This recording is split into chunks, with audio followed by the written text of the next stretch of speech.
Champions trophy শুরু হতে আর মাত্র ১৩ দিনের অপেক্ষা। আগামী ১৯ ফেব্রুয়ারি পাকিস্তান ও নিউজিল্যান্ডের ম্যাচ দিয়ে এবারের আসরের পর্দা উঠবে।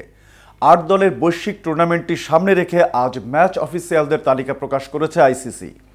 বাংলাদেশের আম্পায়ার শরফুদ্দৌলা ইবনে শহীদ সৈকত থাকলেও তালিকায় নেই ভারতের কেউই। বিস্তারিত থাকছে প্রতিবেদনের বাকি অংশে। আগামী ১৯ ফেব্রুয়ারি থেকে ৯ মার্চ পর্যন্ত হাইব্রিড মডেলে পাকিস্তান এবং সংযুক্ত আরব আমিরাতের দুবাইয়ে মাঠে গড়াবে চ্যাম্পিয়ন্স ট্রফি। দুই দেশের ৪টি ভেন্যু হচ্ছে পাকিস্তানের করাচি, লাহোর, রাওয়ালপিন্ডি এবং সংযুক্ত আরব আমিরাতের দুবাই। বুধবার নিজেদের ওয়েবসাইটে এক বিবৃতিতে ম্যাচ অফিসিয়ালদের তালিকা প্রকাশ করেছে ক্রিকেটদের নিয়ন্ত্রক সংস্থা আইসিসি। ১২ জন আম্পায়ারের একটি প্যানেল আসন্ন টুর্নামেন্টের দায়িত্ব পালন করবেন। এর মধ্যে ৬ জন সর্বশেষ ২০১৭ সালের চ্যাম্পিয়ন্স ট্রফিতেও দায়িত্ব পালন করেছিলেন।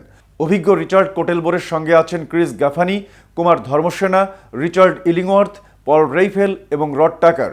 এরা সবাই ২০১৭ চ্যাম্পিয়ন্স ট্রফিতেও দায়িত্ব পালন করেছিলেন। এছাড়া ২০২৩ বিশ্বকাপে দায়িত্ব পালন করেছেন তালিকায় থাকা বাকিরা। এর মধ্যে আছেন বাংলাদেশের শরফুদ্দৌলা ইবনে শহীদ সৈকত। ম্যাচ রেফারিদের প্যানেলের নেতৃত্ব দেবেন ডেভিড বুন, রঞ্জন মাদুগালে এবং অ্যান্ড্রু পাইক্রফট। এদের প্রত্যেকেই Emirates ICC elite panel of match রেফারির সম্মানিত সদস্য। উল্লেখ্য, সাম্প্রতিক সময়ে বেশ ব্যস্ত সময় পার করছেন আইসিসির এলিট প্যানেলের আম্পায়ার শরফুদ্দৌলা ইবনে শহীদ, যাকে সবাই সৈকত হিসেবেও চেনে। মাঠে তার সিদ্ধান্ত নিয়েও বেশ প্রশংসিত হচ্ছেন তিনি। কদিন আগেই বর্ডার গাভাস্কার সিরিজের মেলবোর্ন টেস্টে ভারতের যশস্বী জয়সওয়ালকে আউট দিতে গিয়ে নিয়েছিলেন সাহসী সিদ্ধান্ত, যা পরবর্তীতে প্রশংসা কুড়িয়েছিল ক্রিকেট বোদ্ধাদের। এরপর সিডনি টেস্টে তার উপস্থিতি নিয়েছিল বাড়তি উন্মাদনা। ভারতের গণমাধ্যম থেকে শুরু করে ক্রিকেট ভক্তরাও ব্যস্ত ছিলেন সৈকতকে নিয়ে। তবে বাংলাদেশি আম্পায়ার সেখানেও ছিলেন নিখুঁত, নির্ভুল। ভারতের মাটিতে ইংল্যান্ডের বিপক্ষে সিরিজেও দেখা যাবে সৈকতকে। এদিকে ইতোমধ্যে ধাপে ধাপে চ্যাম্পিয়ন্স ট্রফির ম্যাচগুলোর টিকিট বিক্রি করছে আয়োজক পাকিস্তান।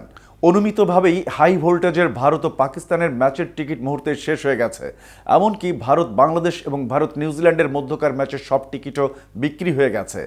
সোমবার দুবাইয়ের স্থানীয় সময় বিকেল ৪টায় অনলাইনে ও বুথের টিকিট বিক্রি শুরু করে ক্রিকেটের নিয়ন্ত্রক সংস্থা আইসিসি।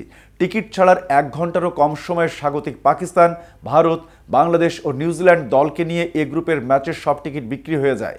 ভারতীয় সংবাদ মাধ্যম টাইমস অফ ইন্ডিয়া জানিয়েছে, শুধু ভারত পাকিস্তানের মধ্যকার হাই ভোল্টেজের ম্যাচই নয়, গ্রুপ পর্বে বাংলাদেশ, নিউজিল্যান্ড সহ দুবাইয়ে ভারতের সবগুলো ম্যাচের টিকিট ১ ঘন্টার মধ্যে বিক্রি হয়ে যায়। এছাড়া ৪ মার্চ দুবাইয়ের প্রথম সেমিফাইনাল টিকিটও বিক্রি হয়ে গেছে। এতক্ষণ সাথে ছিলাম আমি শাহনওয়াজ। কেটিভি ক্রিকেটের সাথে থাকার জন্য ধন্যবাদ।